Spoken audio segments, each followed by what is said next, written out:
Dr. Mason West.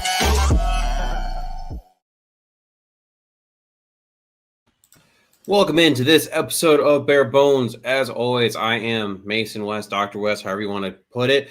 Today, I am joined by, and we are very lucky, he graced us with his presence again, Jacob Infante. Jacob, how you doing?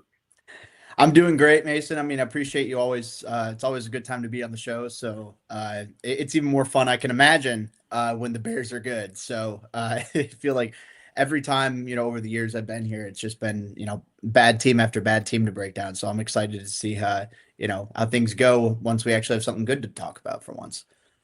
Yeah, it's pretty hard to run a podcast when it's just doom and gloom all the time and you're trying to find the silver linings to stuff. And we're not trying to make a mountain out of a molehill. We know like who the Bears have played. We know some of the stuff that's gone on early in the season, but that doesn't mean that it's not fun and that they're on the right trajectory as they are moving forward, trudging along towards some divisional games coming up, specifically this Vikings game that we're going to talk about. Yeah, and I think that these next few weeks, we're really going to see who the Bears are. And obviously, they're 6-3 at this stage right now. They've won a lot of the games that they should have won, which is huge. They're in pretty good position for the rest of the year. But yeah, like you mentioned, the NFC North games are going to pick up. That's really going to show, all right, is this team a true, legit playoff team, or are they just more benefactors of an easy schedule? So I'm excited to see how the next couple weeks and months play out. One thing that normally I'm doing around this time period is having draft discussion because the Bears are normally absolutely terrible. And that's all I have to look forward to. But we don't really have to do that. We're going to do it anyway because I still love draft season. And I think it's important. You can see holes on this team. We talk about it. We're going to talk about some of them today. So I think it's good to have some names out there as people are watching college football. So I'm calling this segment, it's replacing our chart review because I just don't want to talk about any of that, Baby Beast. This is my nods at The Athletic and Dane Brugler. Don't sue me. Because after Dane, I think you're probably my number 2 when it comes to draft talk. So I'm glad I can have you on here and do this. The amount of work you do, and the prospects you watch and all that, it's like second to only, like I said, to Dane. So Baby Beast time. Who are some players, whether it's first round picks, whether it's a couple different positions, or maybe you just have someone that is already your draft crush that may be a 4th round pick for all we know, that Bears fans should kind of just keep an eye on as the weeks are moving forward? No, totally. So I'll go from there, and I want to break down 2 positions in particular and break down a couple prospects of both. So edge rusher and offensive tackle. Those are the ones that I want to break down, mostly because one, that's probably the 2 biggest needs on the Bears right now, but also it's a pretty good class at both positions. So I guess I'll start with the edge rushers. I think specific to the Bears, Ruben Bain out of Miami is my top edge rusher in the class. I don't think he's not going to be available when the Bears pick. They've won too many games already at this point to be in contention for him. Drat. Dang it. Whatever. But I think, there's plenty of edge rusher talent, a little bit further down the board. I say a little bit further. I still have 2 other edge rushers in my top 10 right now, and that's David Bailey out of Texas Tech and Keldrick Falk out of Auburn.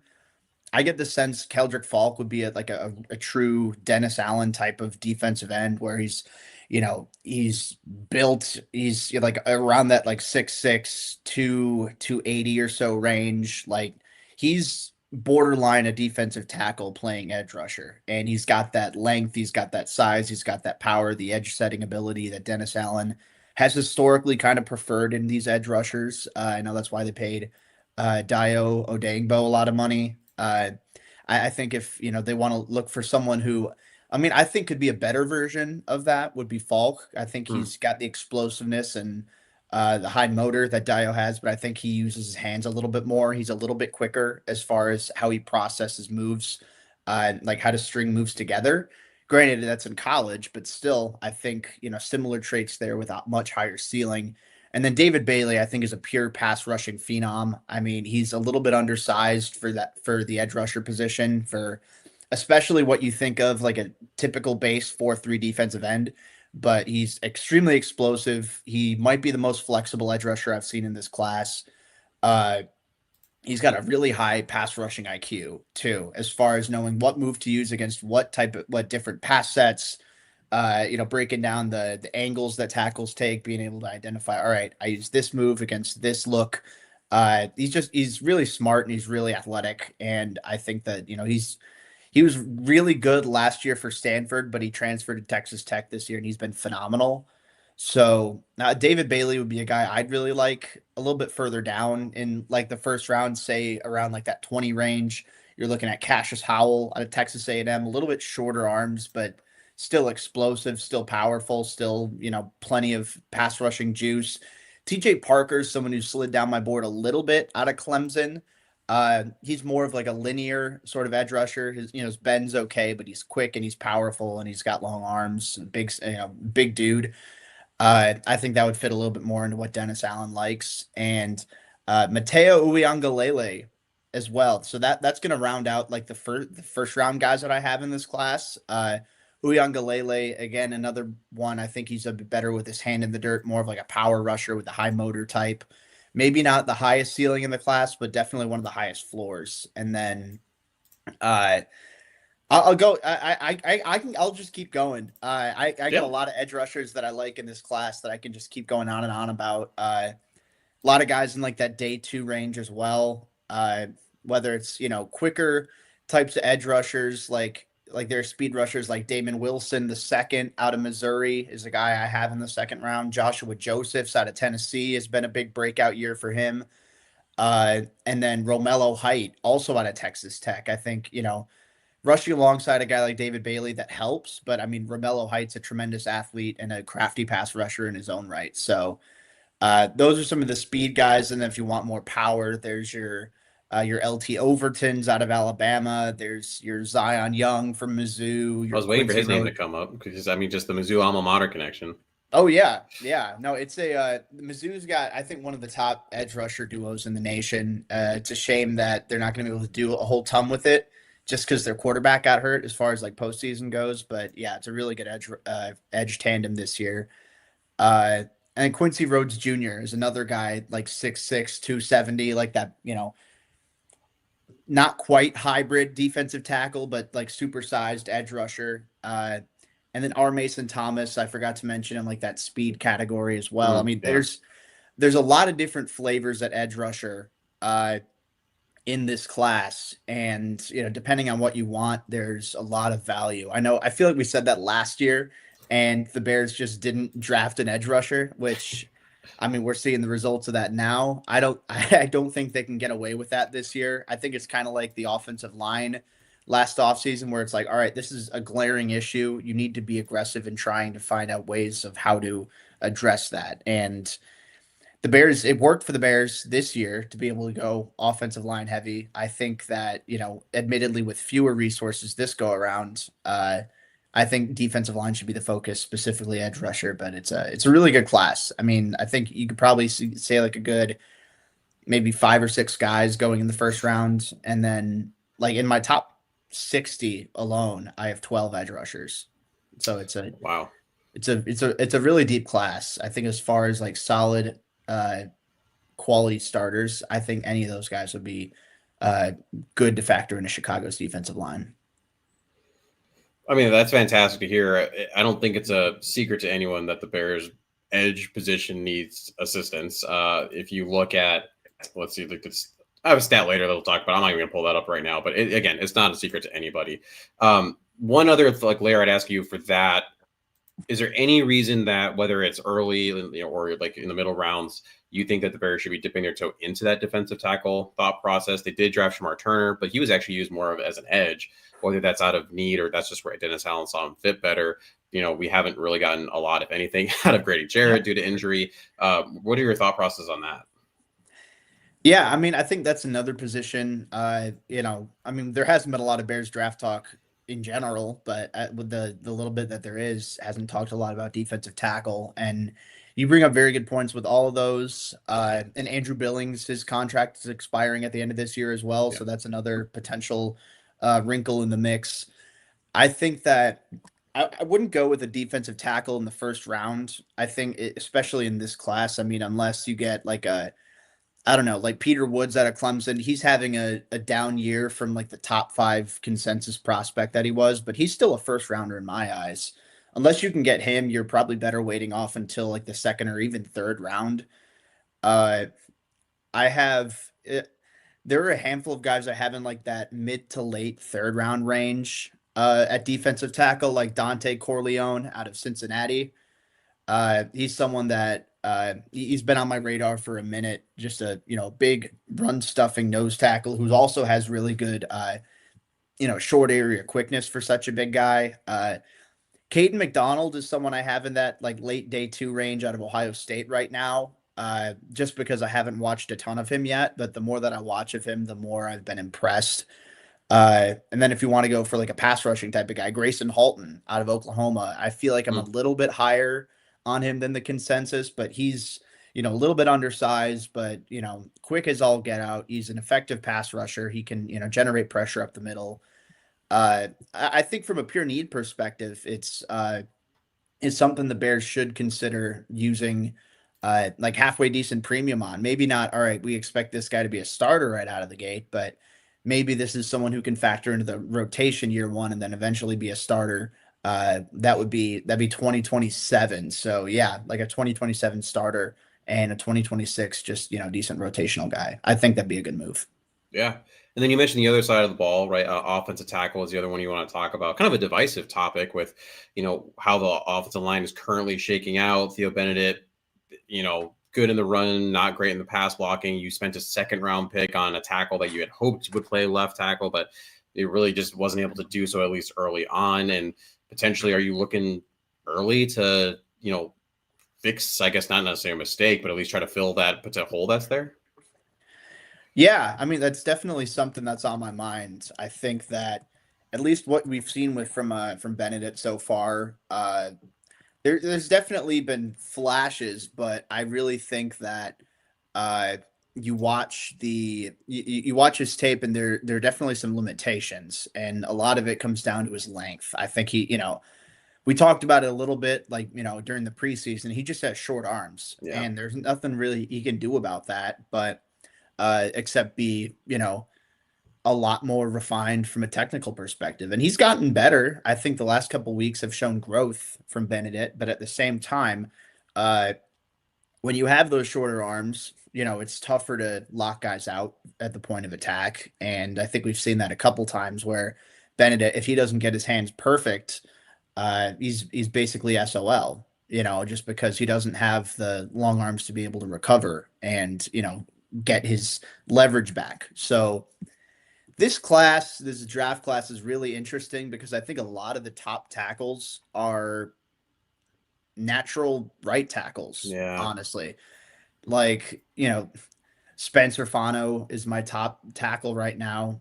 I don't know if it's Fano or Fano. I'm not at that point where I have all the pronunciations down. I have the grades. I don't know anybody's names. That's my downfall every single year. But anyway, from Utah, he's my top tackle in the class. I have number 6 overall on my board right now. He's a natural right tackle. Francis Mauigoa. Uh, I have him as my tackle number 2. He's a right tackle as well. As far as pure left tackles, I think the top 2 are Caleb Lomu out of Utah and then Caden Proctor out of Alabama. And neither of them I'd call blue chip prospects, but I think they're enticing for 2 completely different reasons. Lomu, he's a little bit undersized. Like he came into the year around like 290. I don't know what he's at now.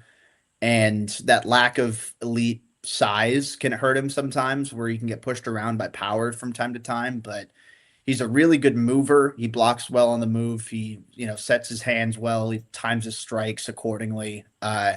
Good pad level, good blocking on the move, athletic and pass protection. I like him a lot as like a high floor type of tackle. I mean, you want him to gain a little bit of weight, but he's still a very talented and technically sound lineman. And then Proctor, I like for literally the exact opposite reasons. His technique is it's kind of like a Mekhi Becton situation, kind of out of Louisville when he was coming out, where it's all right, the technique isn't all the way there.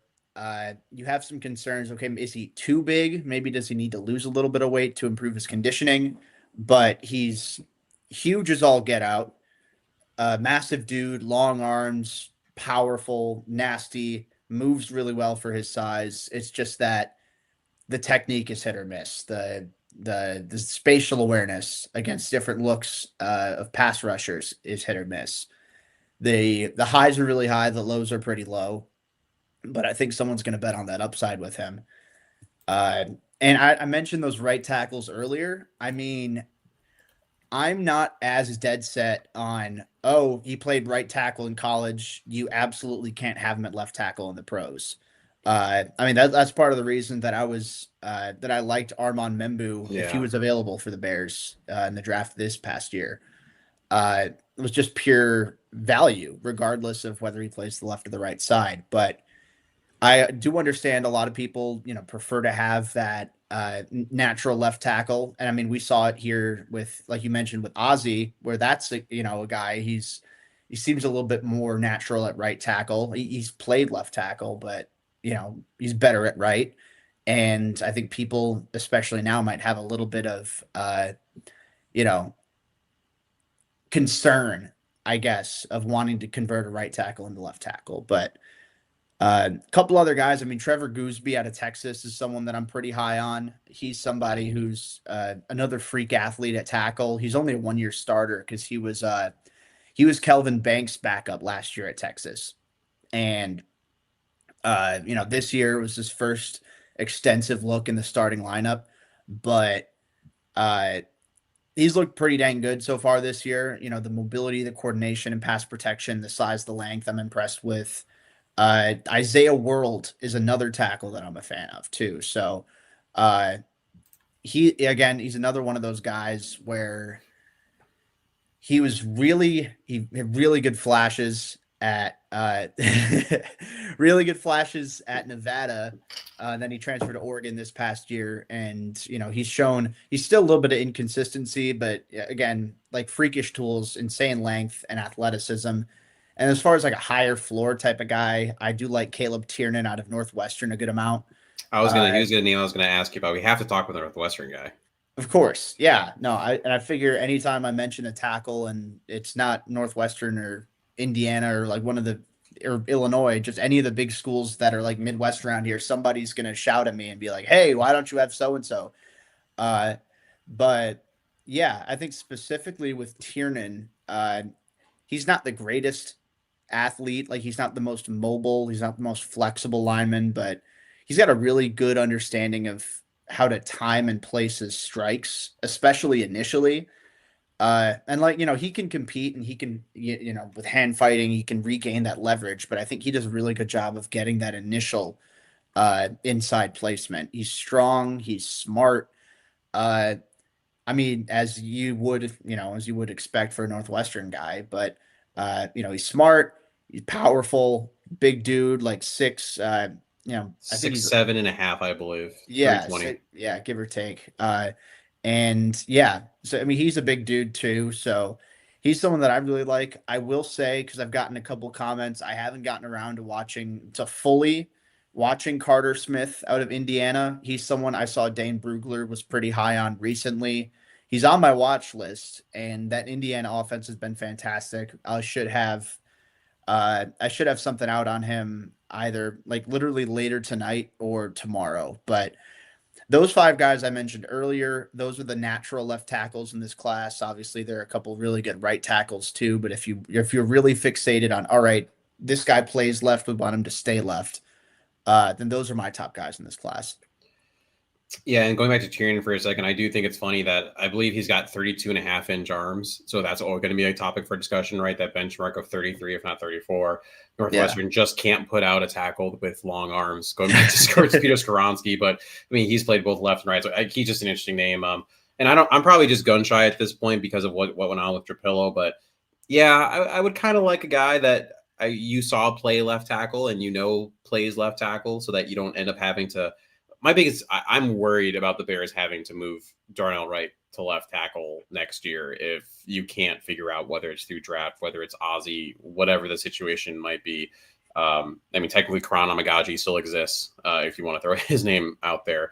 But you're seeing, Darnell Wright moving towards that conversation of a Pro Bowl, all pro right tackle. I just would hate to have to do the Kyle Long thing and take a potential great player and make him only good. Yeah, I mean, and I think that, and another thing to keep in mind with that too is with Darnell Wright. I mean, he's coming up on. You're gonna have to decide on the 5th-year option on him. You're gonna have to decide on an extension for him, and he's gonna get a lot of money. And the Bears, I'd assume, are gonna pay him a lot of money. Are gonna be the team that pays him a lot of money. So, do you want to pay a guy top tier money and then afterwards switch him to left tackle where he's less of a commodity? I mean, Yeah. it worked out for Tampa Bay. I mean, Tristan Wirfs has been just as good at left tackle, if not even better. Oh, good point. But that's not always the case. Like, I know Orlando Brown Jr. Was really good at right tackle for the Ravens. He really wanted to play left tackle, and in stints around the league, he's played left tackle. I mean, he's been fine, but nowhere near as good as he was when he was, originally at right tackle. So I don't know. That's a kind of a tough line that you have to figure out. I'm grateful that I don't have to be the one to make that decision. I can just say, oh, he's a tackle, he's a guard, he's a center, and then call it a day from there. Which, yay me. But I do think that it's something to consider too, where you have to pay Darnell Wright, and exactly like you said, you have a great right tackle as it is right now, and would you really be willing to risk maybe him being an okay left tackle? I don't know.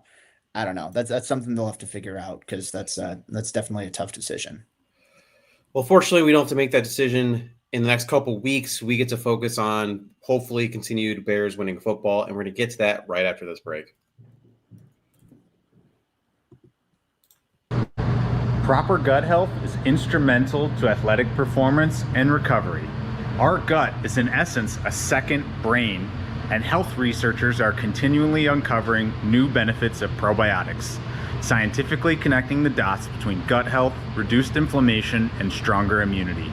Kombucha is a tasty, clean label, functional option to easily add probiotics into any athlete's routine.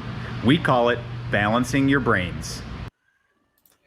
Kombucha is a premium performance-focused kombucha crafted specifically for athletes and active individuals. This revitalizing beverage blends the traditional benefits of kombucha with nutritional enhancements to support energy, hydration, and recovery. Made from organic teas and infused with natural electrolytes, kombucha offers a delicious and effective solution to maintain peak performance. Better athletic performance, increased nutrient absorption, improved wellness, and improved cognitive stamina. Use code BEARGUTCHECK for 15% off your order, especially these upcoming months when we're all going to be eating and drinking terrible things as the holidays are coming around. You know what? Why don't we balance that out with something that's actually is good for you? All right. Training room roundup. We're going to discuss what's going on with the Bears and Vikings injuries here.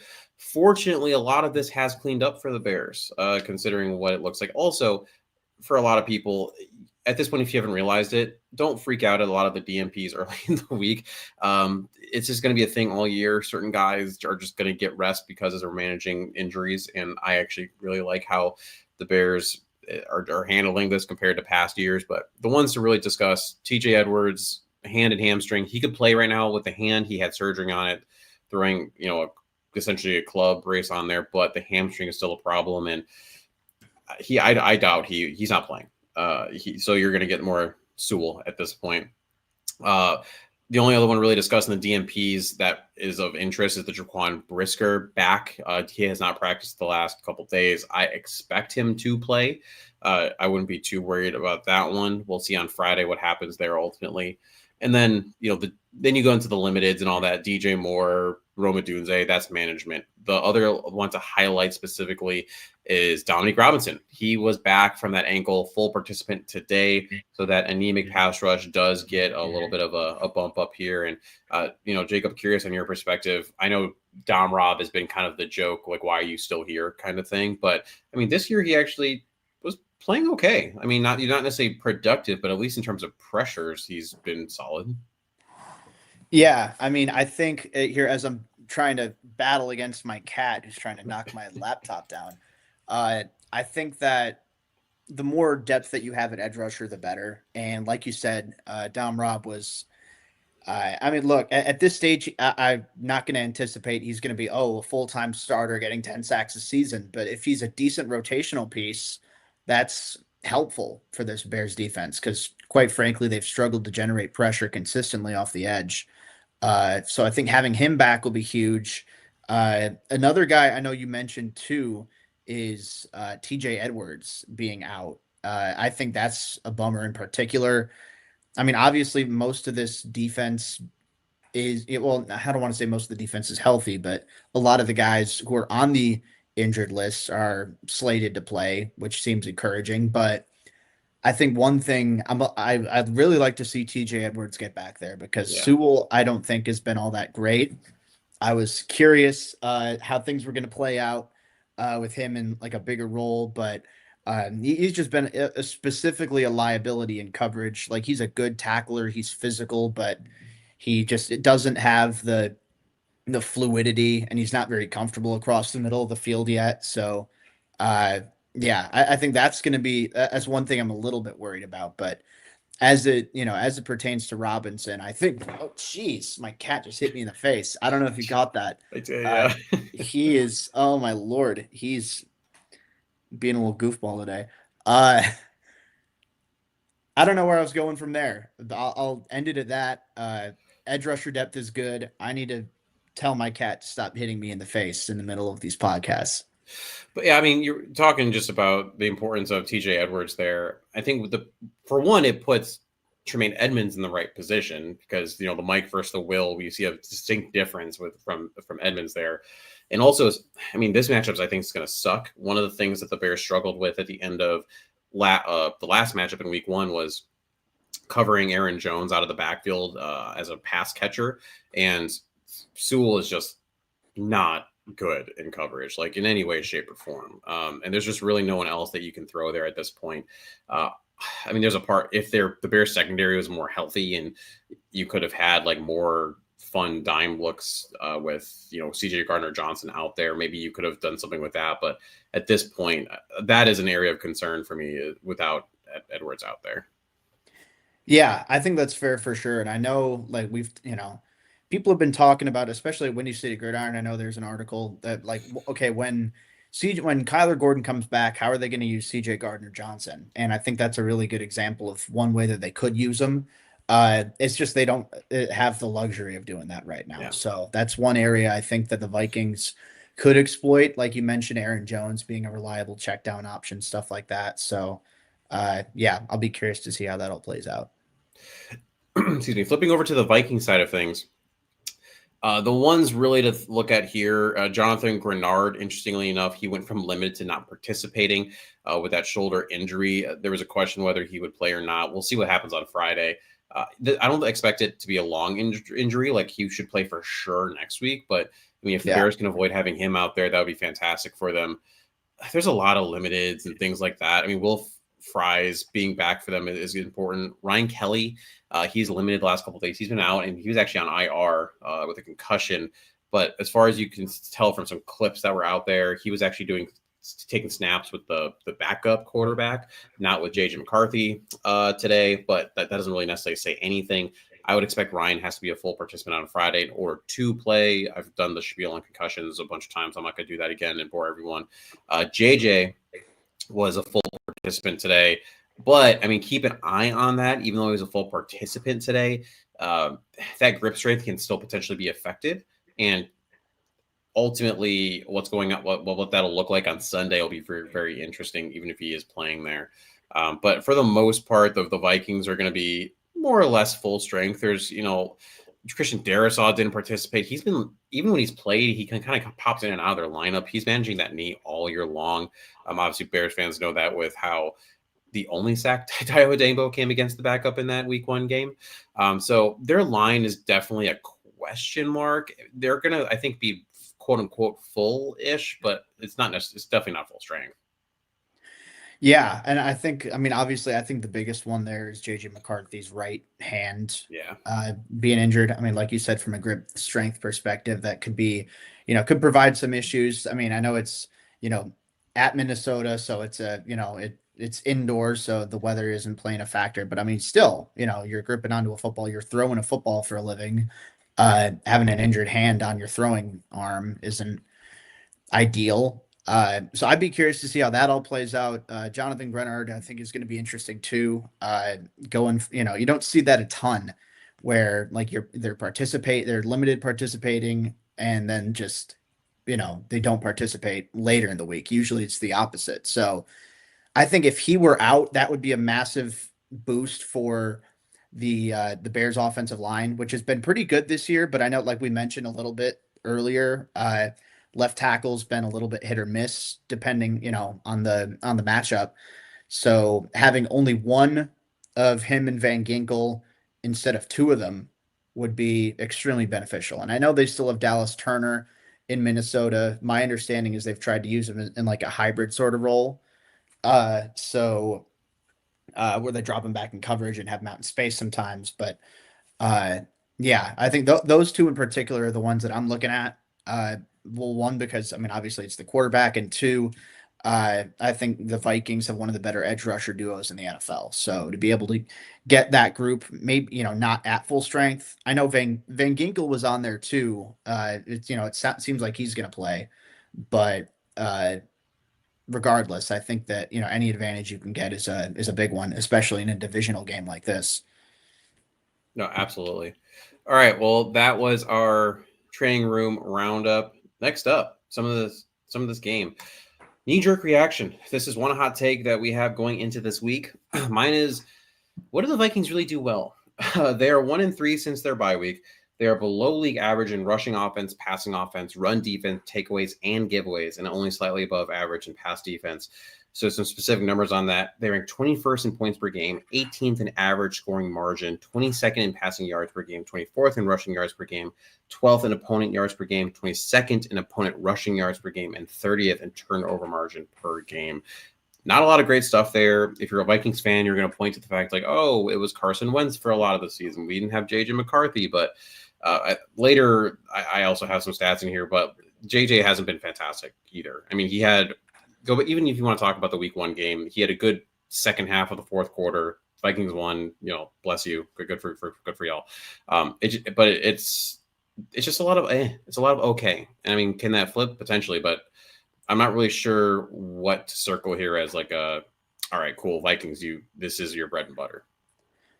Yeah, I mean, I think that's a good point too, because it's not like last year where you have Sam Darnold at quarterback and the passing attack's been really strong. I mean, Justin Jefferson by his standards is having a down year. I mean, granted, he's still been fantastic. He's still one of the best receivers in the league, but his numbers aren't like best in the league worthy. Uh, you also mentioned, the run game you were without Aaron Jones for a little bit. You have him back now. I don't really know what their identity is on offense.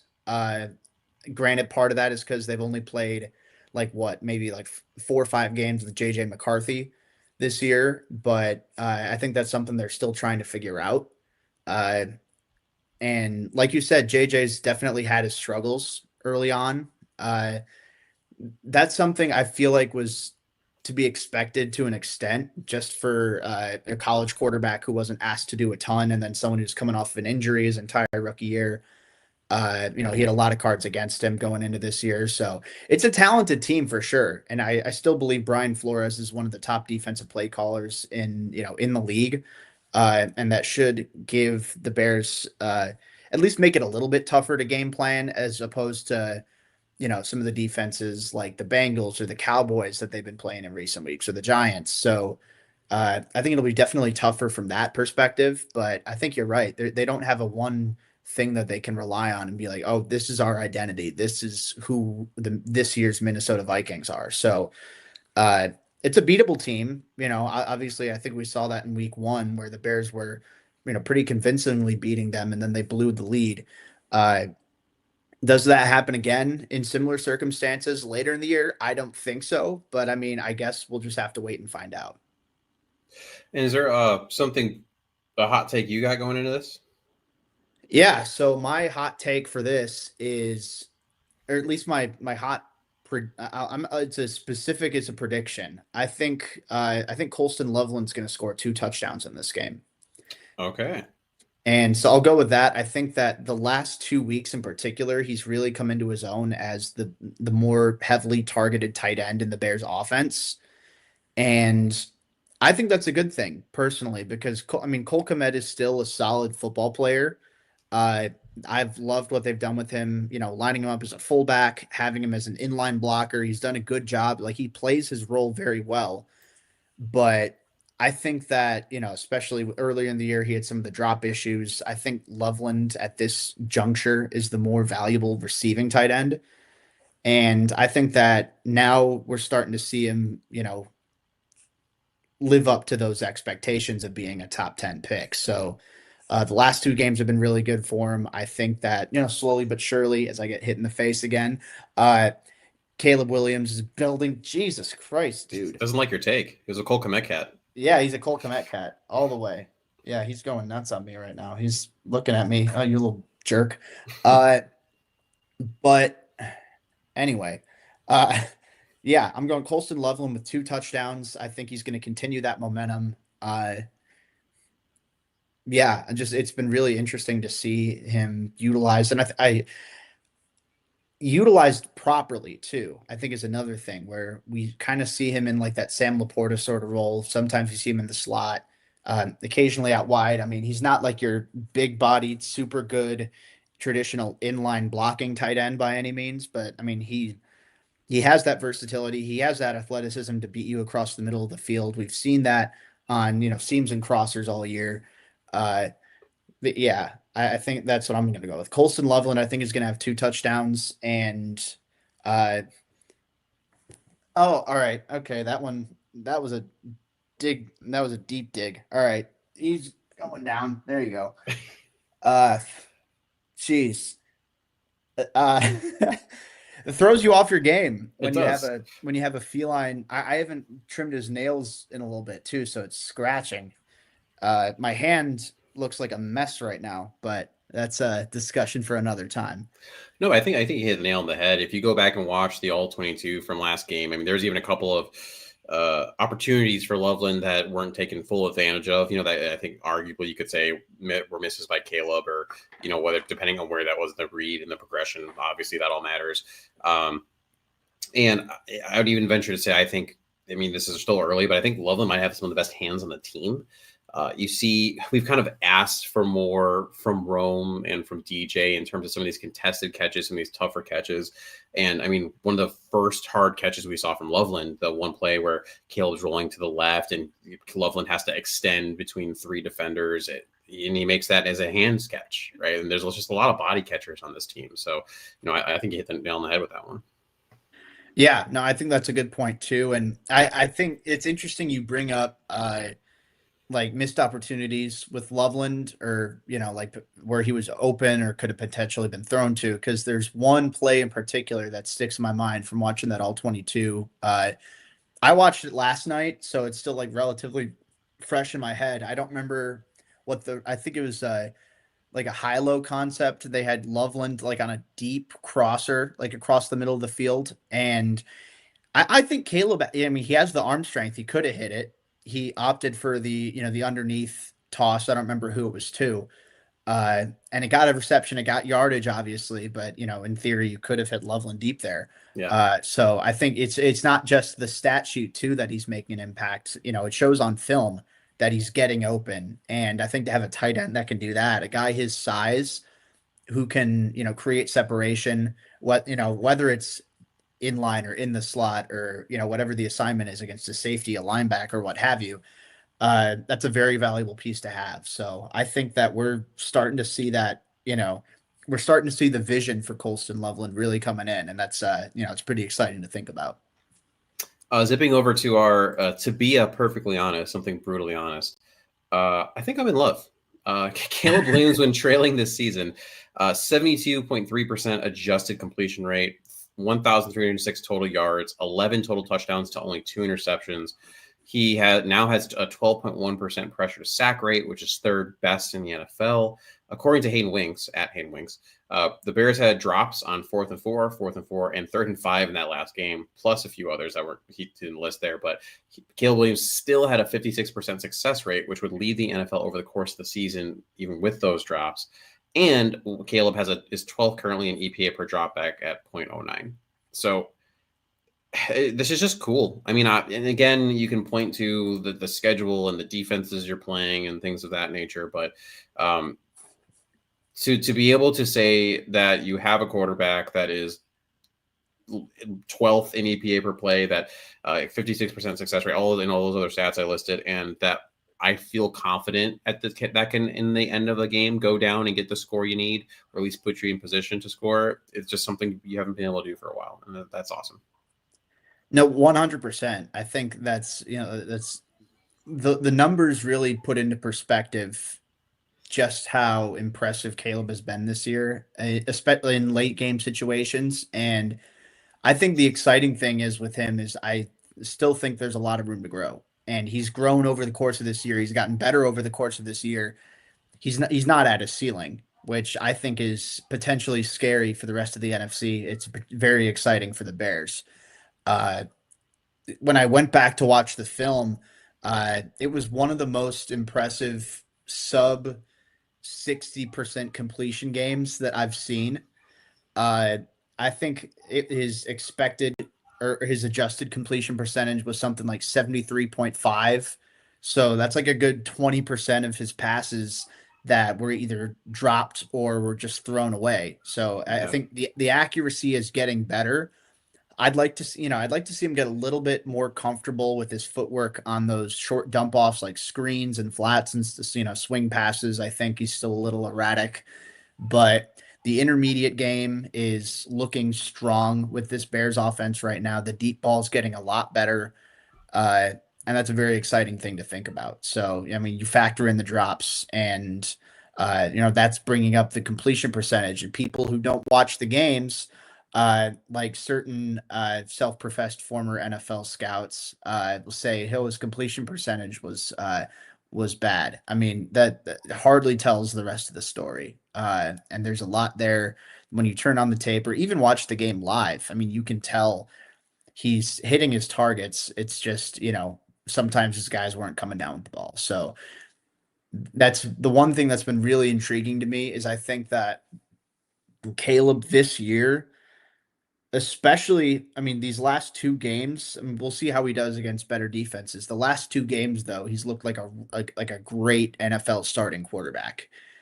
I can't say that that's like, oh, for sure, that's what he is over the entirety of a season, is a great NFL starting quarterback. I feel comfortable saying he's good. I do feel comfortable saying he's good, though. And that's improvement, that's development, that's an upgrade. That's all you can really ask for in year two. Technically year one of a new offense. I mean, it's encouraging. The arrow's trending up. And what about your, to be perfectly honest, what do you got? Yeah, so the one that I'd go with is I think that Dennis Allen gets a little too much hate.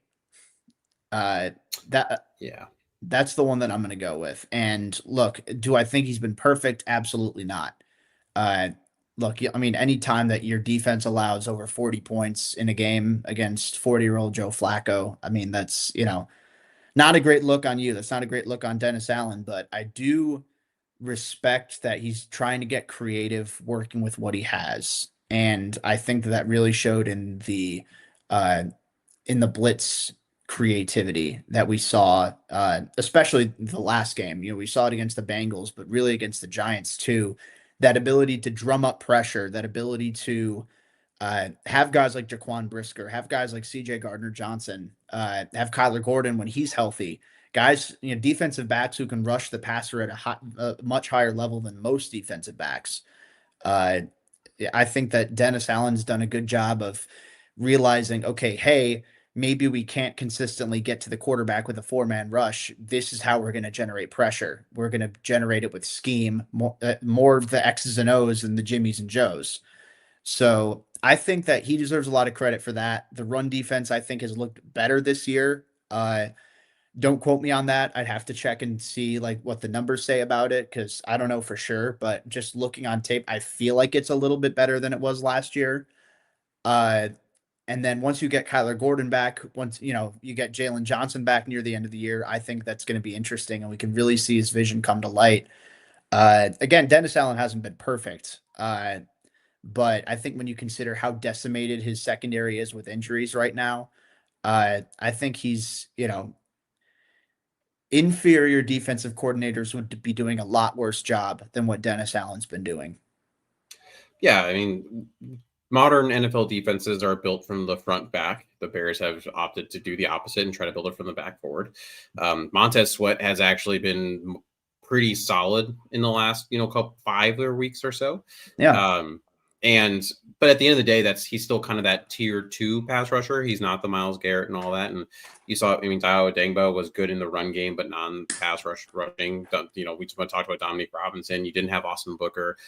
Grady Jarrett was injured. So you just have not had a pass rush really of any kind. And then you go to the injuries, and you mentioned the secondary ones, but then we already talked about TJ Edwards, how rough that's been. I mean, he's barely played. And so, your strength is now weakness essentially, and your weakness remained a weakness. It's hard to cook when those are your ingredients. So I think what Dennis Allen's been able to do at a minimum when it comes to, I don't have the exact stat in front of me, but they're one of the best teams on third down. You would like to be better on first and second down, of course, but the fact that at least that's true, and the fact that you are still generating turnovers, I think is still impressive.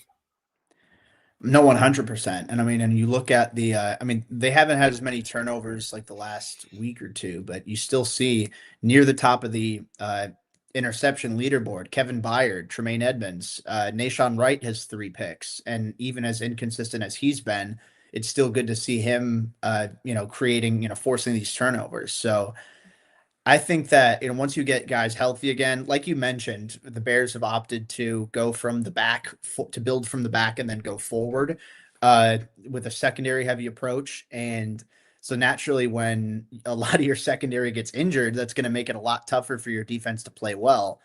And I'm not going to sit here and say the Bears have had a great defense this year because they haven't, but I think you also have to consider the context and the circumstances, and all things considered, I think it could be a lot worse. So I'll give Allen his flowers for that.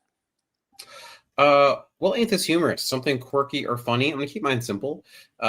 If you look at passer rating when targeted, Luther Burden leads the Bears with 136.6. Colson Loveland's next with 126.9. Then it's DeAndre Swift, then DJ Moore, then Robert Dunze, then Cole Kmet, then Common Unguy. The Common Unguy one's wild. You got to catch the ball, my dude.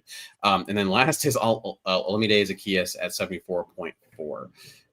And when we saw Luther Burden snaps go up last week, I would expect them honestly to go up again this week. I would be surprised if we outsnapped Zaccheaus.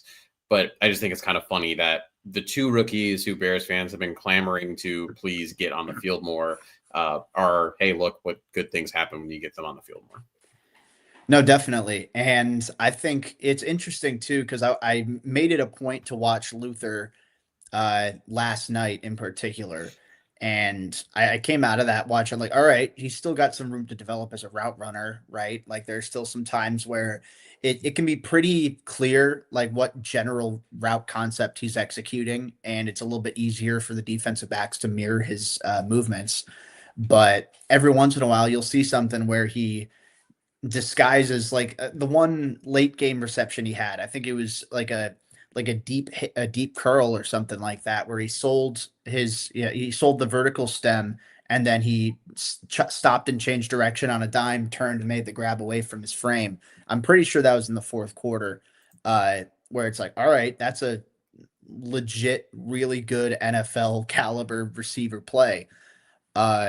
And like you said, they've been really efficient targeting Loveland, really efficient targeting Burden. And I'm with you for sure. I think that Burden has deserved a bigger role in the offense. I'm not sitting here say make him wide receiver 1 by any means, but I think that, if you have him as the primary slot receiver, still plays Zaccheaus. I think that he's not a bad football player. I think he's a really good value from a contract perspective, he's outperforming what the Bears are paying him, in my opinion. But still, I think when you have a guy with the upside like Burden, and Zaccheaus is coming off a game where he had all those drops, I think the move is pretty clear. So I'm with you there 100%. Yeah, exactly. And that's the thing. I mean, I've been a Zaccheaus stan for years, and I've always been like, oh, the Bears should sign him, that kind of a thing. It's just I think he's just being targeted a little too often in some critical downs, and just sometimes it's personnel decisions. Like, why there was a moment where it was like, I think there was a couple plays where it was just Zaccheaus and Burden out there as the two receivers. It's like, why? Like, I don't understand that decision. But that's I'm not being paid to be a coach or a scout. What was your Angus humorous? Yeah, so I'll go in a different direction with mine as my cat runs across my screen. He's playing with my water bottle now, so he was bored of just sitting and listening to me. Now he's decided to find ways to try and interrupt the show. One direction I'll go with for Ain't This Humorous is I had a tweet go out a couple days ago about Kyle Monangai regarding so I put together like a fake interview thing, like, oh, he had an interview with GQ magazine and they asked him what his favorite meme was. And Kyle Monangai said his favorite meme was Big Chungus. So that got pretty big. The one thing that I've noticed though is that Dove Kleiman essentially copy and pasted the tweet and then tagged GQ magazine as via GQ. There is no article that Kyle Monangai spoke with GQ. There is no quote that Kyle Monangai likes Big Chungus. Maybe he does. I think that his opinions of Big Chungus are unknown as of this time. So I thought it's Bears related enough, but I think the fact that you have these other accounts that are just running through, they're running with whatever's viral. They're not going through the process of, journalistic integrity, whatever. I mean, and like, I don't have any, but like at the same time, I mean, if that's your profession, I assume that that's what Dove Kleiman or whoever runs that account now, I'm assuming that's the main source of income. Like, come on, you could have just looked it up. Like, look on GQ, find the whole article. 10 like, seconds, say something. Yeah, take 10 seconds to find it. So I thought that was a little humorous because, I mean, anybody who's been on Twitter X the last like 2 years or so will tell you that aggregate accounts, especially on football, are running rampant right now. Yeah. And I don't think a lot of them really do their homework. So that's my little bit. It's not related to the Bears specifically, but that's just my little bit of rant where it's like, come on, like, I don't know.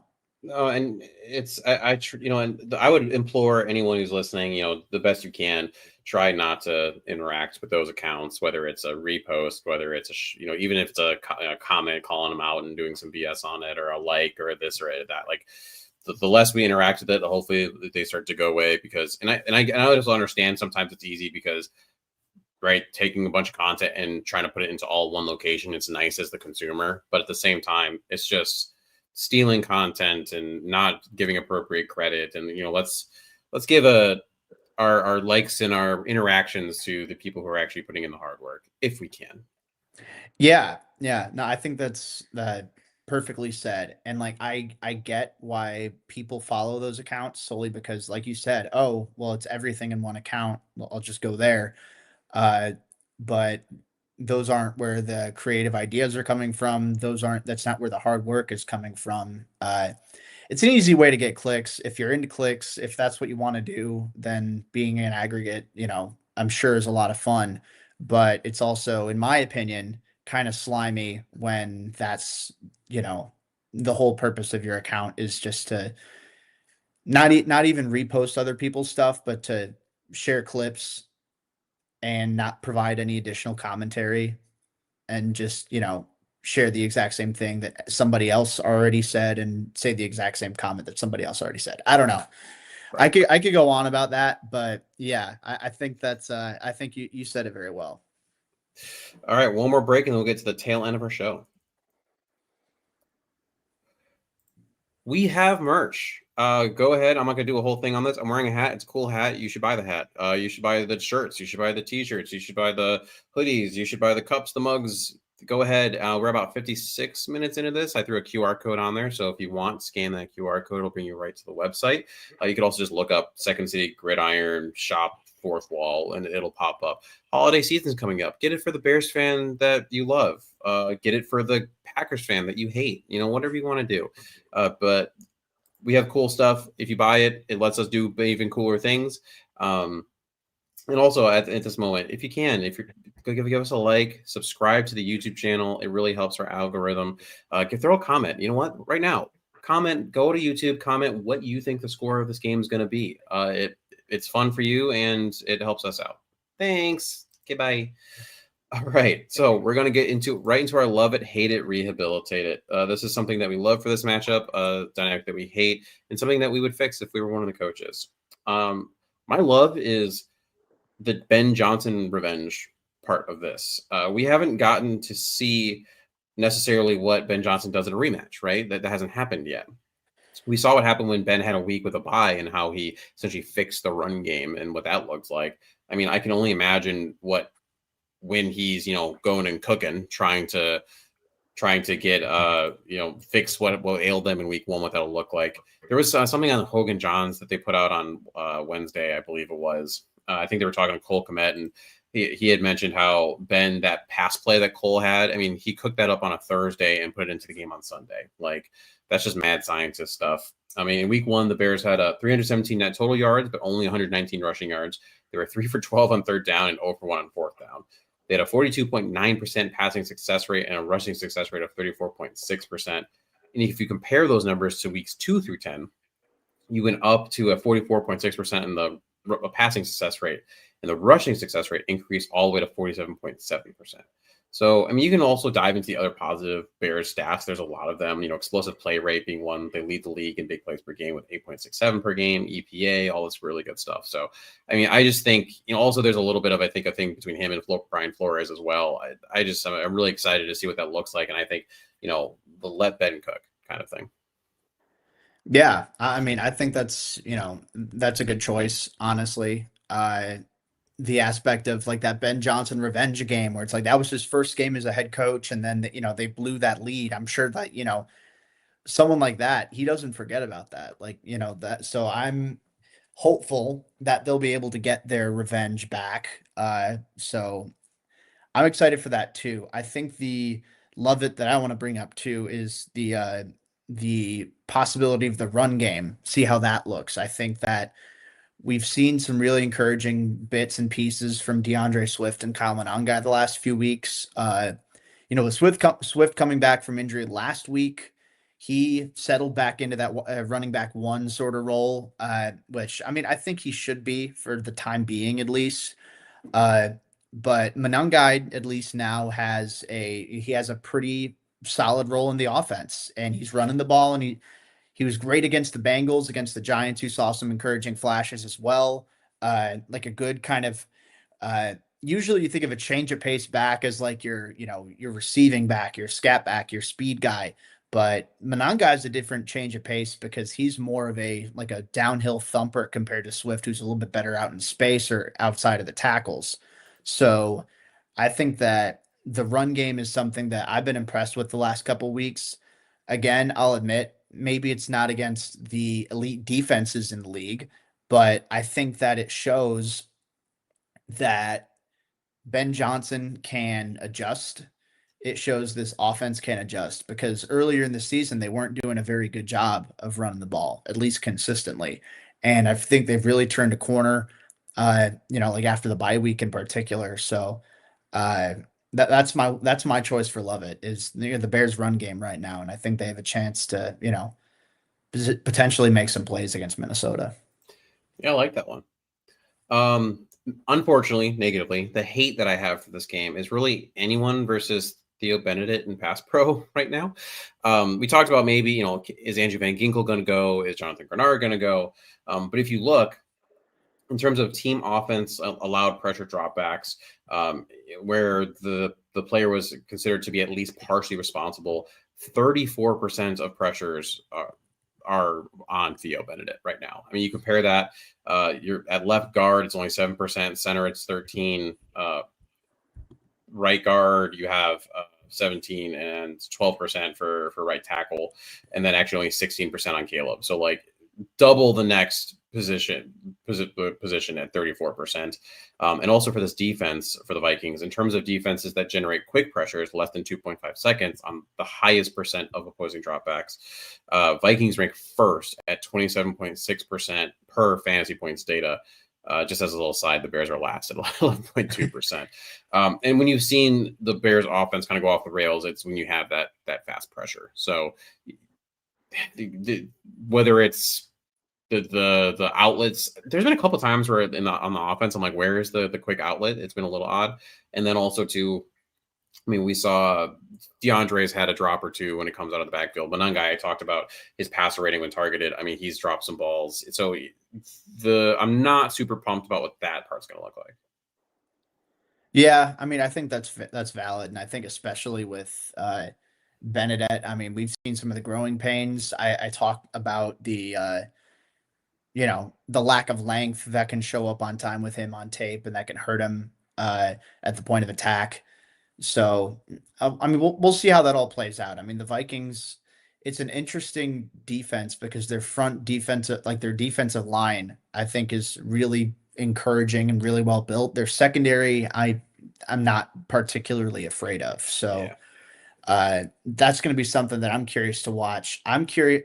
My choice for hate it though is the matchup of Justin Jefferson against anybody in the Chicago Bears secondary, at least as it stands right now. And I think it's worth pointing out too that Justin Jefferson, like his numbers are, down when JJ McCarthy's the starting quarterback. I mean, I think one, they're not throwing the ball as much, but two, like I pull it up now. I mean, he's had 4 games with McCarthy as the starter. He's surpassed 50 receiving yards in only one of those games.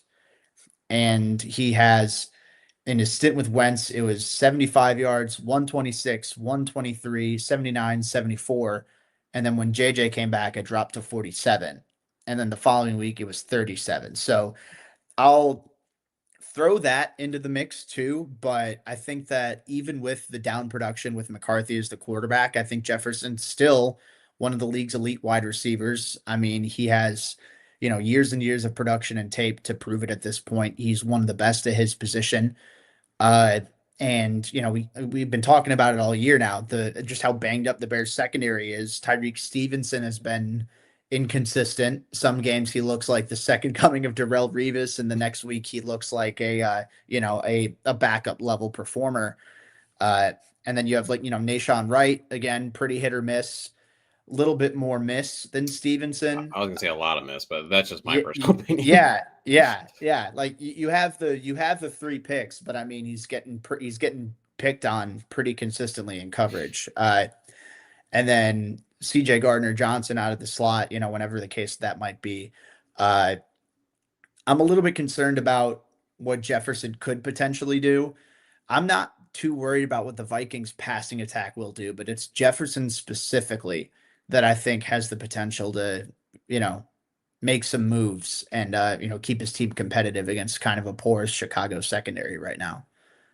Yeah, the Bears actually did a decent job keeping him in check in that first game. A lot of receptions, but not necessarily, a lot of yardage or production. He had a touchdown out of it, but that was also in the fourth quarter, I believe, when things started getting a little haywire. But yeah, he's a scary guy. At any point, he could have a 12 reception, 2 touchdown day. Yeah. Rehabilitate. Mine is early down success. The Bears are a bottom 10 offense in terms of average distance needed for a first down on third down, right? So essentially, right, that's saying first, second down, you're not getting a lot of yardage. They are a top team and top 10 team in terms of third down conversion rate, though, which is fantastic. I'm excited about that. It's just one of those things where it doesn't always have to be so hard, right? Does it have to be converting on a 3rd and 8 or a 3rd and 6? Why can't you get more 3rd and 1s? That being said, the Bears are also pretty terrible at 3rd and short. Like they're not the QB sneak, and some of those are pretty rough. That has to be fixed. So, can we keep the ball moving, and can we get those first downs on 2nd down? Not even get first downs, but just some more consistent 3-4 yard gains to make those 3rd downs a little easier. Yeah, I mean, and I'm with you too. I think that, I mean, obviously, the more successful you are on 3rd downs, the easier it is for your offense to string those successful drives together. And we've seen, sometimes the Bears, I mean, they can have those occasions where they're not in favorable 3rd down situations, depending on how they perform in 1st and 2nd down. So I think that'll be interesting to watch too. The one that I'm going to go with for rehabilitate it is the wide receivers and their drops. I think that's something it'll be interesting to see how that's cleaned up against Minnesota. I mean, obviously, the fact that they played the Bears-Giants game was in the snow. It was outside at Soldier Field. It makes it a little bit tougher to catch the football, but still, it was they were on record for 6 drops, and so Kevin Fishbane pointed it out that according to PFF, that's the most drops by one team in a game this season, and they still managed to win the game. So yeah, I expect it to be not as egregious of an issue against the Vikings. I mean, I think that they'll I hope that they'll clean it up a little bit better. I mean, having the most amount of drops in a single game means, in theory, it's like you can only go up, you can only get better from here. But I think that that's going to be key to against the Vikings, where the secondary maybe isn't the best, but you're playing against those guys, and then you're playing indoors in like dry, favorable conditions. Don't have to worry about weather being a factor. I think the excuses are a lot fewer. Not to say that 6 drops in a single game is acceptable, but I think that it's more excusable than it would be potentially now. I am totally willing to accept that there's a chance that it is an offensive explosion on Sunday. For exactly like you said, a fast track, the ball's not going to be an ice block you're trying to catch, and a variety and a list of other things that you just really roll through. And I think that the one other thing I meant to ask this earlier, and I didn't really get to it, but how important is this game specifically as a divisional game? Now, like, can the Bears still make the playoffs if they lose on Sunday? Yes, 100%. But just in terms of really at this point, the way the standings are, beating who is like the worst team in your division, and getting that split of that matchup. Yeah, I mean, I'm with you too. I think that this is it's close to a must win. I mean, like you said, I mean, sure, you can still make the playoffs if you lose this game. Obviously, you'd be 6-4. Like, that's still a good record. But you're also, like you mentioned, Minnesota, from a record perspective, is the worst team in the NFC North right now. This is as good of a chance as you're going to get to pick up a divisional win for the first time after losing the first 2. So, and you bring up, you have to face face the Packers twice. You have to face the Lions again. Those aren't going to be easy games. No, 49ers. 49ers and Eagles. Those aren't going to be easy games either. So I think I look at the 3 games that are most important to win, at least to stay in that playoff contention, is this game, the Vikings game, the Steelers game, and then the Browns, because that would get you to 9 wins. I don't think 9 wins is going to be enough to make it to the playoffs in the NFC this year. I think you're going to have to get 10 wins. So you'd have to win every single one of those games, and then hope that you win one of the Packers games, one of the Lions games, or maybe you beat the 49ers or something like that, or the Eagles. If you win the 3 games that I mentioned, then you essentially have, if you win one of those remaining 4 games, then you're probably in the playoffs. Yeah. So this is a game where I don't know. I almost kind of want to call every game from here on out a must win just because the NFC is so competitive, especially with, you know, such a loaded NFC North. And then you have the NFC West where it's going to be the Rams or Seahawks. Whoever doesn't win out of those two, they're going to make the playoffs. The 49ers are in the mix. Uh, I can't fully count out the Vikings yet. Carolina's mathematically still in it. I don't know if I take them too seriously right now, but uh, there are a lot of teams that are winning games right now in the NFC. So I think a 10-7 record is what you're going to need to have to win. And I think your easiest path to do that definitely includes a win here against Minnesota. Yeah. Also, very interesting that I know it's LSU, but interesting you wear your purple hoodie to preview the Vikings. Bold choice, sir. Yeah, no, I didn't realize that like literally I think until like 10 minutes ago. And I'm like, oh crap, I'm wearing a purple hoodie right now to preview the Vikings game and it's got yellow on it. So I think right around the time I mentioned Justin Jefferson, I was like, oh, I'm wearing LSU, and it's like, oh crap. So maybe not my best choice from a wardrobe perspective, but it's comfortable. So I'll suck it up and put up with it for the time being. Speaking of those Viking X factor for the Vikings, alluded to this earlier, but for me, it's if they can abuse the Bears linebackers. Yes, Tremaine Edmonds is tied for leading the league in interceptions, which was not on my bingo card for this season. But I mean, he's still not the most a very instinctual player. He can still get got. Like we talked about the difference with him playing the Mike versus the Will. Noah Sewell is a massive liability in coverage. We saw in week 1, Aaron Jones had a deep pass up the sideline for a reception. We talked about, Jordan Mason having a good second half of the game. I just think that for the Vikings, and that's not even talking about potentially receivers out of the slot and what that might look like too. So I think if they're going to have success, there's going to be a lot of attacking that position. Yeah, I mean, I think that's a good choice too. And I know we've talked a little bit about Noah Sewell. Like I don't know. I think we had hopes for him going into the year that maybe he could be the third linebacker in a base 4-3. It hasn't been as much of that as it's been, just TJ Edwards has been hurt. You need another guy in those nickel in those nickel formations to have two linebackers out. So he hasn't quite lived up to the hype. So I think that's a good choice for the X factor for the Vikings, is exploiting that kind of advantage that the Vikings have.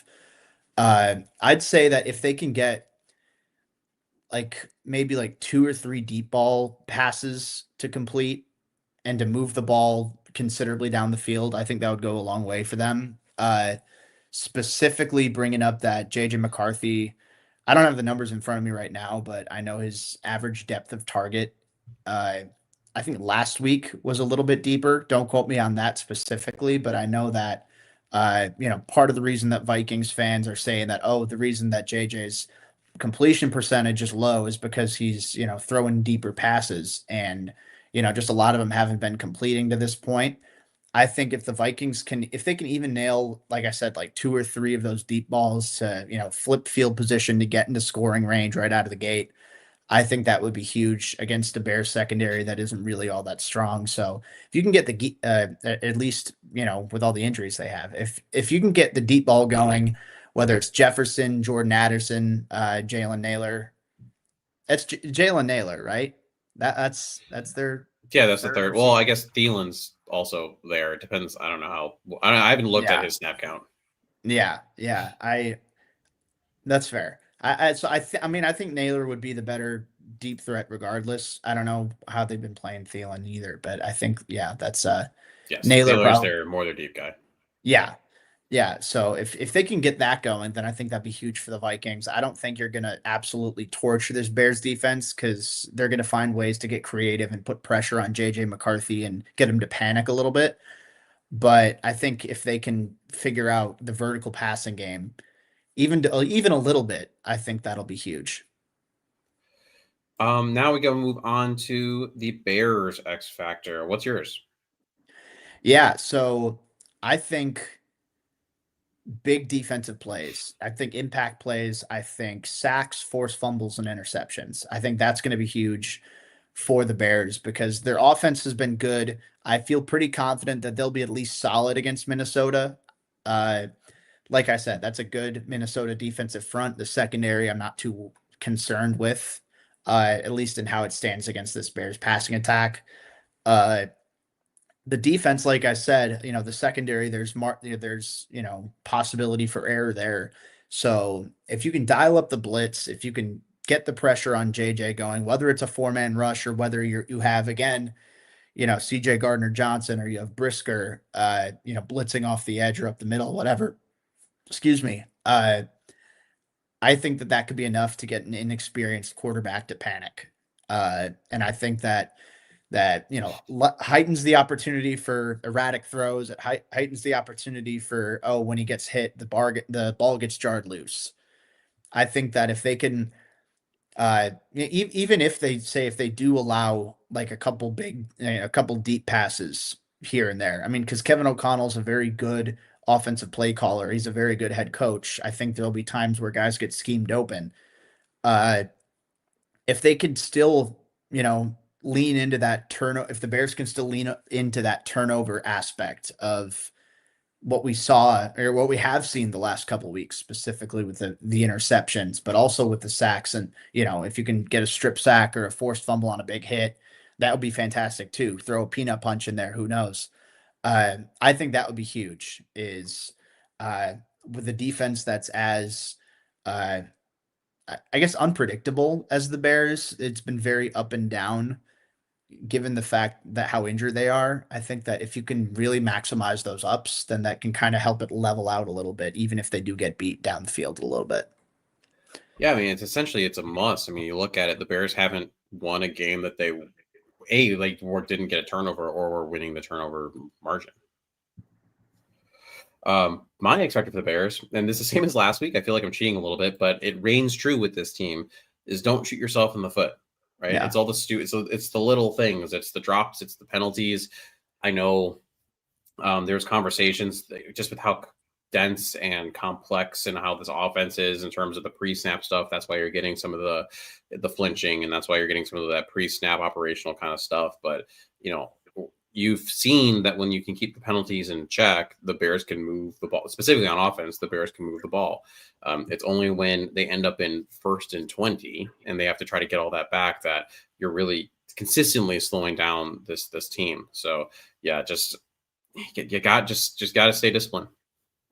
No, 100%. And I think, like shooting yourself in the foot, that's, I think that's the best way to put it is, especially, and like you added all the pre-snap motions and, you get false starts from guys like Benedette, even Darnell Wright, who's been a really good starting right tackle this year, still has issues with, false starts from time to time. And then every once in a while, you'll see Colson Loveland get called for something or a receiver, lines up in the wrong alignment, whatever.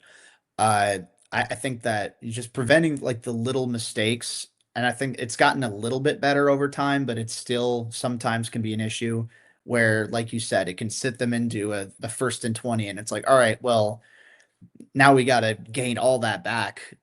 And it puts your back against the wall. And it makes it a lot tougher to, successfully call plays in that sort of situation. So I think that's a good choice as well. Just I won't put it against you for repeating it 2 weeks in a row because I think that's just in general like a good thing is just don't shoot yourself in the foot. Like if they beat you in like a pure and honest like football game, you can live with that more than if it's a close game and you get called for 10 penalties in a game. Yeah. All right, our last category here, Bear Gut Check. Use your gut feelings, revitalized by kombucha, of course, to give game predictions against the line. Starting with this game, I grabbed these yesterday, so if they changed, deal with it. Bears at Vikings. The Vikings are favored by 3, so really when you think about the home field advantage, essentially a push. Yeah, I think that's about fair is what they're thinking. With adding in the home field advantage with it being a push. I'd take, you said 3.5 it was? Just straight 3. Just straight 3. Okay.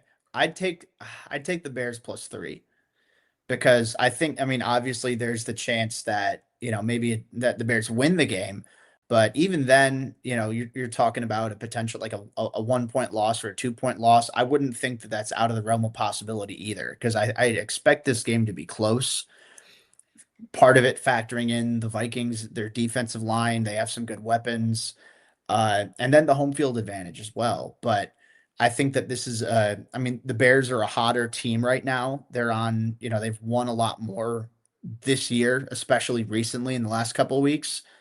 Uh, and I think that that can't be, you know, understated. I'm not going to go out here and say, oh, the Bears are going to go win by 30 or something like that. I definitely don't think that's going to be the case. I think it's going to be a fight to the very end, like the last couple of games have. But I feel confident that at least that going Bears +3 give some margin for error of, oh, it's just a close game and the Vikings came away with it, and then the Bears winning. So that's just what I'd lean personally if I had to look at the line. But uh, either way, I mean, I'm sure it's going to be another game that's going to have us on the edge of our seat, sweating it out till the very last minute. If the Bears had one more player on defense, if they had TJ Edwards, if they had a Jalen Johnson, just one of those guys, and if they had a Kyler Gordon, I think I would be more confident saying I think this can be a Cowboys-esque game, just because I believe that little in JJ McCarthy at this point, and I believe that much in what Caleb and Ben Johnson and this offense and the running game has been doing, that I think you could have a 2-score win. But I just don't believe in the defense being able to stop the Vikings and consistently enough to say that. But I mean, I would pick the Bears to not just cover but win, because like you said, I mean, in their losses, yes, they got blown out by the Lions. The Vikings game was a 3-point loss, and then the Ravens game got away from you. I mean, that was a close game for a while, and then all of a sudden, the floodgates open. So I would expect this again to be pretty close, like you were saying. Tonight's game, Thursday Night Football, Jets at Patriots. Patriots favored by 12.5. Yeah, I mean, that's obviously, a pretty big discrepancy, but I'd take the Patriots -12.5. I mean, they're playing a really good football right now. Drake May's playing at a dare I say, MVP level. I mean, you gotta give it to the guy at this point, right? Yeah. Yeah. I mean, like, if it were up to me choosing, like, I look at it as, all right, it's Drake May, it's Sam Darnold. I'd have Daniel Jones in the mix, but I mean, the last 2 games haven't been all that great. And then I'd keep Jonathan Taylor in the mix. Yeah. But I think as of right now, yeah, probably Drake May. I think that'd probably be my choice. So yeah, the big heavy hitters like the Mahomeses, the Lamars are either been hurt or rough years. I think the reason I give it to May over Darnold is Darnold has, and they kind of feed off each other, but I mean, JSN is having, by all metrics, both traditional and advanced, an insane wide receiver year. And you also look at the defensive side, what the Seahawks are able to do is very impressive. And versus you look at what Drake May has. I mean, you finally had Travion Henderson wake up recently. Your other running back just fumbles way too much. Your best receiver is arguably the corpse of Stephon Diggs. And then, you got your Matt Collins, Booty's hurt. Yes, you have a good offensive coordinator at the helm there with Josh McDaniels. But, I mean, Drake is just doing a lot with less. And so that's why I got to give him the nod probably. I mean, I'm with you. I think that's my exact same train of thought. I think the Seahawks as a pure roster are way more talented than the Patriots right now. Yeah. So the fact that the Patriots are winning as much as they are, I think that says a lot about Drake May. And it's interesting you bring up Josh McDaniels too, how he settled back into an offensive coordinator role. He's fantastic. He's a fantastic offensive coordinator and a terrible head coach. I think the Patriots, they've stumbled onto something. I think they're going about it the right way, because they have a good coach in Mike Vrabel. They have a good offensive coordinator in Josh McDaniels, but most importantly, they have an offensive coordinator who probably isn't going to get rehired as a head coach somewhere else anytime soon, because I don't think anybody's doing that for a third time after how things turned out with the Raiders, with the Broncos all those years ago, and then spurning the Colts, whatever. But give him credit. He's but all that crazy stuff aside, all the power to him. He's a hell of an offensive coordinator, and Drake May's a hell of a quarterback. So that's my choice. 12.5. I think it's going to be a full throttle, just blowout. Sorry, Jets. Sorry, Justin Fields. But it's a team that is actively rebuilding and borderline tanking by trading their best players to the trade deadline versus probably the hottest quarterback in football right now. So that's, I know which side I'm leaning on. Yeah, Thursday Night Football is weird, but yeah, Patriots for me as well, for all things you said. We got 4 more games to go through here. Packers at Giants. Packers by 7. So if that's at the Giants, The Fighting Jameses. yeah. I mean, Jameis is he's gonna throw for 400 yards and 3 touchdowns, but he's also gonna have 3 picks. I almost started Darius Slayton because I was in one of my fantasy leagues because I'm like, he's just gonna go bombs away, right? Yeah. I mean, that's the way he goes. It's caution of the wind. Just go nuts with it. That's the Jameis way, and it makes for fun football when you're watching and not cheering for his team. And you have Mike Kafka, who it's a weird situation where he's actually a interim head coach and you get the dead cap balance that might happen here, but the interim head coach that actually got head coach interviews the last 2 years. Like, it's not just some random guy that, Freddie Kitchens, who ends up getting elevated head coach for no dang reason. I mean, Kafka could have, if things had gone better in New York this last stop, like potentially been a head coach candidate. So this is interesting. Yeah. I mean, I'd probably take the Giants +7, especially given the fact that it's at home. I mean, it's a scrappy team. I think that more often than not, you have a team whose head coach gets fired. There's a little bit more energy, usually a little more. All right, we've got something to prove now. To where, I think there could be a little bit more energy. I'd still take the Packers to win at MetLife, but I mean, Bears fans, we saw how the Giants looked. I mean, Jackson Dart is having a really good rookie year. I think that if he can stay healthy, like after this week for the rest of the year, I think he's offensive rookie of the year. It's tough with Egbuka playing really well, with Tyler Warren playing really well. The outside chance of Loveland making a late season push if he keeps playing the way he has. But yeah, I think the Packers will win, but I think the Giants, with the scrappiness they've been playing with this year, as well as the fact that it's at home, I think they'll keep it relatively close. And the Packers have, they lost to the Panthers on that field goal, and they kept it close with the Browns this year. Like, there's been a lot of ups and downs with Green Bay, so I'd go Giants +7. Yep, Giants +7. Packers still win. Bengals at Steelers. Steelers favored by 5.5. Bears have the Steelers next week. You said that's 5.5. 5.5. Let's see. Man,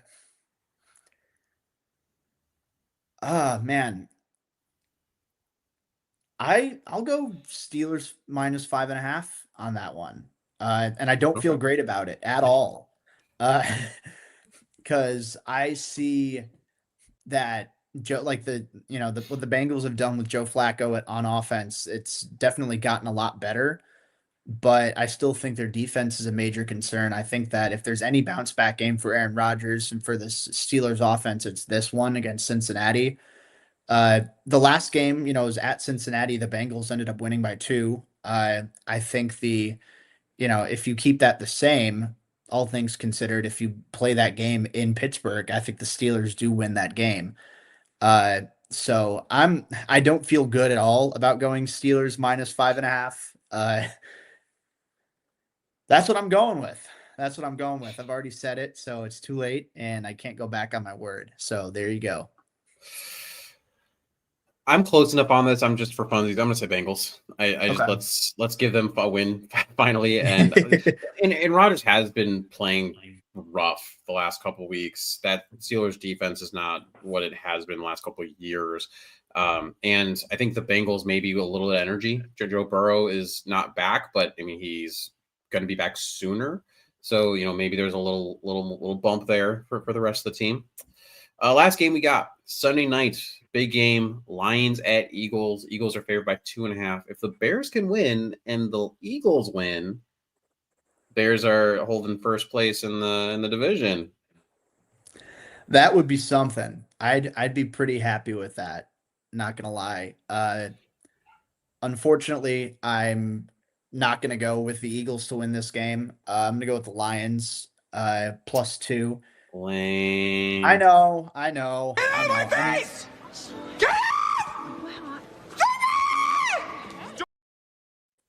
I got to use that. Yeah. you got me there. Yeah, you had that on standby. I respect that. But yeah, so I don't know. I think the Eagles, it's tough to get a gauge on because that's another team that's been hit or miss where, I mean, they're clearly winning a lot of games, but You they're have not. your number one wide receiver on Twitch, like actively complaining about his role and just being like, "Don't start me in fantasy because like I'm just going to be useless."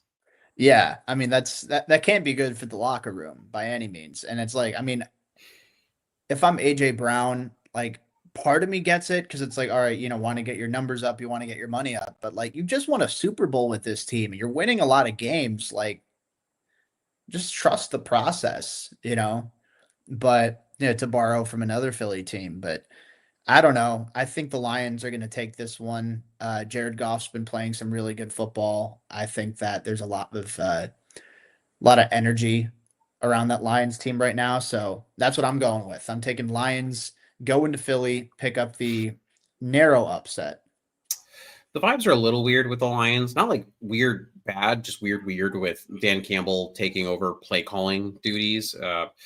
And I think that's also just fun because I think it shows he had probably more of an imprint on the Lions, even with Ben Johnson there in the beginning, right? And then Ben Johnson just kind of taking over a little bit as time went on.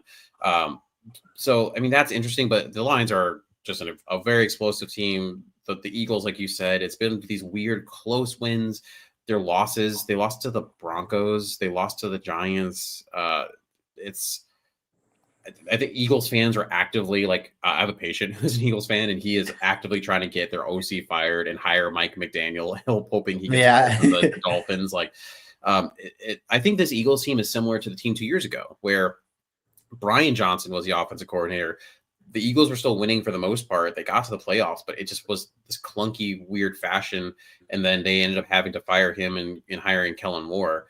I kind of feel like this might be the same thing this year. They make the playoffs, they lose in the first round to a team they maybe you'd think they shouldn't, and then they're trying to find the Kellen Moore the following year. So I think picking the Lions here makes sense. Yeah, I mean, I think that's a really good point to bring out the two parallels because it's a lot of the same. And that Eagles team with you know, uh Brandon Johnson, that's his name, right? The offensive coordinator. Brian or What was that? Brandon, I don't remember. No, Brian Johnson. Brian Johnson. Okay. It was Brian. Brandon's the mayor of Chicago. So there you go. I'm getting my wires crossed with famous Johnsons. But anyway, yeah, I think that that team went on a losing streak. There were some concerns about, how's this team doing in the locker room? You're seeing a little bit of that this year. The Eagles haven't hit that losing streak, but I think that against a team like the Lions, who, that's a well-coached team, even with the little bit of oddity of, okay, Dan Campbell's taken over play calling now. I still think that the Lions are going to be able to come in and take advantage of all that chaos. All right, that is our Week 11 Bears at Vikings preview.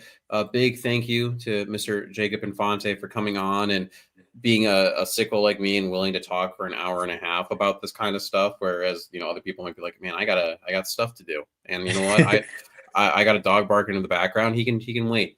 He's being an ass, to be quite honest. That's the one swear I get for the whole pod. But Jacob, can you tell us? They should already know. I think at least 1,000 of the 1,200 people listening live are your followers because the depths of your followers is unmatched by almost anyone on Bears Twitter at this point.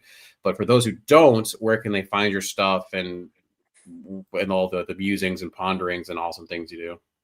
Yeah, so and I appreciate that. That's a very kind of appreciate you saying that for sure. So you guys can follow me on Twitter, X at Jacob Infante 24, where my name is over there. My articles are at Windy City Gridiron. From a Bears standpoint, I do general NFL stuff also for Pro Football and Sports Network. You can check out my Patreon, patreon.com/Jacob Infante. That's where I do 5 scouting reports on Bears players every week. and break down like the pros and the cons of what I saw from them on tape once the coaches film goes live. So this week it's Caleb Williams, Theo Benedette, CJ Gardner Johnson, Luther Burden, and Darnell Wright. So those are the 5 that I broke down. And going through what do they do well, what do they not do so well, that aspect of it. So you can feel free to check that out. It's $1 a month, so it's very inexpensive. But either way, yeah, that's where you guys can find me. I mean, it's always a pleasure to be on the show. So it's a good time talking ball with you. So I appreciate that for sure. Yeah. And again, if you're listening to this on Twitter, X, whatever, I refuse to call it X, it's Twitter. If you're listening to this on Twitter, if you could just pop over to the YouTube channel, give it the video a like, throw a comment on there, helps us out a ton and helps us get into more, in front of more Bears fans' eyes. But that's all we have. Go maybe enjoy what should be a gross Thursday night game, just in terms of blowoutness. I'm not going to watch it, for being honest. I got other stuff to do. Everyone, hopefully have a good night. Enjoy the weekend. Bear down.